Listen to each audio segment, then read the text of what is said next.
மக்கள் தொலைக்காட்சி நேயர்களுக்கு வணக்கம். தெய்வத்திருக்கல்யாணம் பகுதியில் அடியேன் திருமயிலை கற்பகலட்சுமி சுரேஷ் உங்களை சந்திப்பதில் மற்றற்ற மகிழ்ச்சி. நம்ம ரொம்பவே அனுபவபூர்வமாக அந்த தேவார பாடல்கள் எல்லாம் இப்படி கிடைத்தன, சம்பந்தருடைய வாழ்க்கை சரித்திரம் இப்படியெல்லாம் நம்ம பயணப்பட்டு வரும் பொழுது சம்பந்தர் தன்னுடைய நிறைவான நாட்கள், அதாவது அவருக்கு திருமண வைபவத்தில் சோதி பிழம்பாக இறைவனோடு அவர் சோதியால் ஐக்கியமாகின்றார் இல்லையா, அதற்கு முன்பு அவர் செய்த அருளிச் செயல், நிறைவான அருளிச் செயல் எங்கே நடக்குதுன்னா, துறை கொண்ட செம்பவளம் இருள் அகற்றும் சோதி தொன்மயிலை வாயிலான் அடியார்க்கும் அடியேன் அப்படின்னு சொல்லிட்டு திருத்தொண்ட தொகையில் இருக்கு. அதாவது வாயிலார் நாயனார் அவரை பற்றி சொல்லும் பொழுது தொன்மயிலை அப்படின்னு சொல்றார் சுந்தரர். பழம்பெரும் மயிலை, தற்கால கோயில் கால ரீதியால் கட்டப்பட்டாலும் மயிலை, அதில் இருக்கும் இறைவன் இறைவி என்பவர்கள் பல காலம் இந்த கோயில் இருப்பதற்கு முன்பே வேறு ஒரு உண்மையான ஒரு கோயில் இருந்திருக்கிறது. அதில் இருக்கும் இறைவன் இறைவி அருள்பாலித்திருக்கிறார்கள். கால மாற்றத்தினால் இப்போ இருக்கும் இந்த திருக்கோயில் அமைய பெற்றிருக்கிறது. சம்பந்தர் வந்திருக்கிறார். அவர் வரப்போறார்னா இன்னைக்கெல்லாம் பார்த்தீங்கன்னா யாராவது பெரிய ஒரு பிரமுகர் நம்முடைய அந்த ஒரு நகரத்திற்கோ அல்லது நம்முடைய ஊருக்கோ வருகிறார் என்றால் எந்த அளவு வரவேற்போம். அப்படி ஒரு ரொம்ப பெரிய பணக்காரர் ஒருத்தர் மயிலையில் இருந்திருக்கிறார், சிவநேச செட்டியார். அவர் பார்த்தீங்கன்னா அந்த காலத்தில் இதெல்லாம் பார்த்தீங்கன்னா நம்முடைய பெரிய புராணம் குறிப்பு 20 கிலோமீட்டர் இருக்கும் சுமார் திருவொற்றியூரிலிருந்து திருமயிலை. அவ்வளவு அத்துணை தூரத்திற்கும் பார்த்தீர்கள் என்றால் அவர் அந்த வீதிகள் முழுக்க தோரணம் கட்டி வரவேற்பு பண்ணியிருந்தாராம்.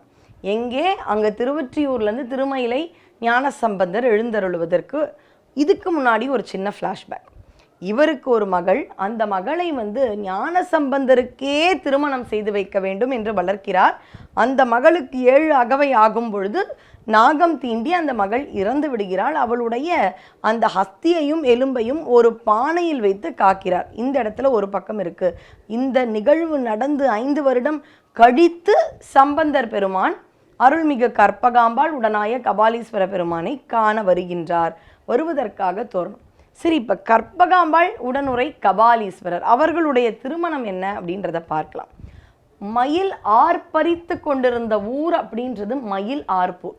அதாவது மயிலாப்பூரை பற்றிய இந்த சரித்திர செய்திகள் கிரேக்க வரலாறுலேயே இருக்கான்.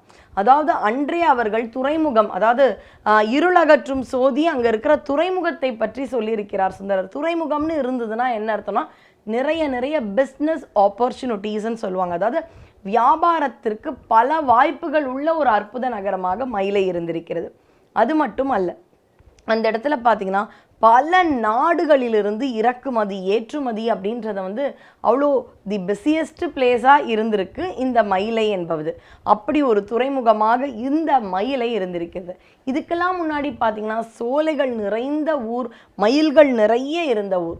இதற்கு பார்த்தீங்கன்னா ஒரு அழகான ஒரு சரித்திரம், தலபுராணம் உண்டு. ஒரு முறை கைலாயத்தில் சிவபெருமானும் பார்வதியும் பேசி கொண்டிருந்தார்களாம்.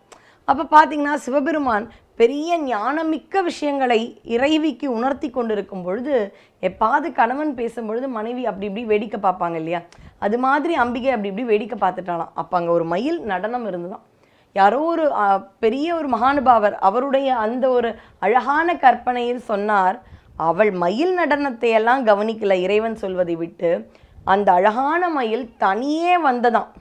தனியே வந்த உடனே அச்சுச்சோ அது மேலே இருந்த என்னுடைய முருகப்பெருமான் எங்கேன்னு தேடி இருப்பாளாம். எவ்வளோ ஒரு அழகான கற்பனை. இப்போ நம்ம வீட்டில் இருக்கோம், பைக் சத்தம் கேட்குது. என்னுடைய மகனுக்கு நான் ஒரு பைக் வாங்கி கொடுத்துருக்கேன். அந்த பைக் சத்தம் கேட்குது. ஓகே, என்னுடைய குழந்தை வந்துட்டான் அப்படின்னு நான் போய் எட்டி பார்க்கும் பொழுது அந்த பைக்கை அவனுடைய நண்பன் மட்டும் அதை பூட்டி கொண்டிருந்தானா முதல்ல எனக்கு என்னப்பா ஆச்சு, என் மகன் எங்கே அப்படின்னு ஒரு பதறி ஒரு தாய் கேட்பாங்க இல்லையா. அது மாதிரி அந்த மயில், முருகன் மயில் வாகனன், அந்த மயில் தனியாக வந்துதான். முருகன் இல்லையே, என் குழந்தைய விட்டுட்டு இது மட்டும் எங்கே வந்துடுது அப்படின்ற மாதிரி அவள் பார்த்தாலாம். இப்படி ஒரு அவருடைய அழகான கற்பனையில் சொன்னார். ஆனால் இதை பார்த்த உடனே சிவபெருமானுக்கு கோபம் வந்துடுதான். நீ எப்படி நான் சொல்கிறத கேட்காம மயில் நடனத்தை பார்க்கிறாய், நீ மயிலாக போ அப்படின்னு சொன்ன உடனே அவள் மயிலாக திருவுருவம் கொண்டு இந்த மயிலைக்கு இங்கு இருக்கும் சோலை, மயில்கள் வாழும் இந்த சோலைக்கு நடுவே அவளும் மயிலாக மாறி அங்கு இருக்கும் சிவலிங்கத்திற்கு அர்ச்சனை செய்திருக்கின்றாள். அதனால்தான் இங்கே இருக்கும் அற்புதமான அருள்மிகு கற்பகாம்பாளுக்கு ஒரு அழகான துதிப்பாடல் உண்டு. ஆடும் மயிலாய் உருவெடுத்து அன்று இறைவன் திருத்தாள் நாடி அர்ச்சித்த நாயகியாய் நின் நாமங்களை பாடி உருகி பரவசமாகும் அப்பாங்கருள்வாய் காடனவே பொழில் சூழ் மயிலாபுரி கற்பகமே அப்படின்ற ஒரு அற்புதமான துதிப்பாடு. அவள் மயில் உருவு கொண்டு இறைவனை நோக்கி தியானித்தாள். அப்படி தியானிக்கும் பொழுது அம்பிகையின் பூஜையை ஏற்ற இறைவன் பங்குனி உத்திரத்தன்று அந்த லிங்க உருவத்திலிருந்து தோன்றியவர் அம்பிகையின் திருக்கரத்தை பிடித்தார். இப்படியாக இறைவனுக்கும் இறைவிக்கும் திருக்கல்யாணம் நடந்தது. பார்த்தீங்களா, இப்படி அடியவருடைய வாழ்க்கைக்கு நடுவே ஒரு இறைவனுடைய திருக்கல்யாணம், ஒரு அற்புதமான திருத்தலத்து திருக்கல்யாணத்தையும் கேட்டோம். இன்றளவும் பங்குனி மாதம் பெருவிழாவினை மயிலையில் நடத்துவார்கள். அதில் நிறைவு நாளாம் 10ஆம் நாள் பார்த்தீங்கன்னா பங்குனி உத்திரத்தன்று நிறைய திருக்கோயில்களில் கல்யாண உற்சவம் நடைபெறும். நம்ம ஏற்கனவே கேட்ட தெய்வ யானை திருமணம் மதுரையில் நடக்கும், திருப்பரங்குன்றத்தில் நடக்கும். அது மட்டுமல்ல, ராமபிரானுக்கும் பங்குனி உத்திரத்தன்று திருமணம் நடந்ததுன்பார்கள். அது மட்டுமல்ல, பாஞ்சாலி அர்ஜுனனுக்கு நடந்ததும் பங்குனி உத்திரம். இப்படி பல பல தெய்வாம்சம் பொருந்தியவர்களுக்கும் தெய்வத்திற்கும் திருமணம் நடந்ததுன்னு பார்த்தீங்கன்னா அது பங்குனி உத்திரத்தன்று.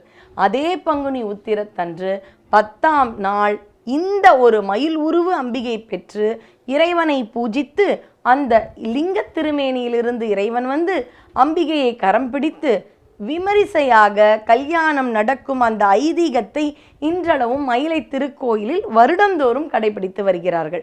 அந்த திருக்கல்யாண உற்சவம் ரொம்பவே அழகா இருக்கும். அதாவது கல்யாண உற்சவம் ஆரம்பிப்பதற்கு முன்பு திருக்கோயிலுள் உள்ள அந்த கோயில் தல விருட்சமாம் புன்னை மரத்திற்கு அடியில் அம்பிகையையும் இறைவனையும் அந்த மயிலோடு அந்த பூஜை செய்யும் ஐதீகத்தை நிறைவு செய்த உடனே இங்கே இறைவனுக்கும் இறைவிக்கும் விமரிசையாக திருக்கல்யாணம் நடக்கும்.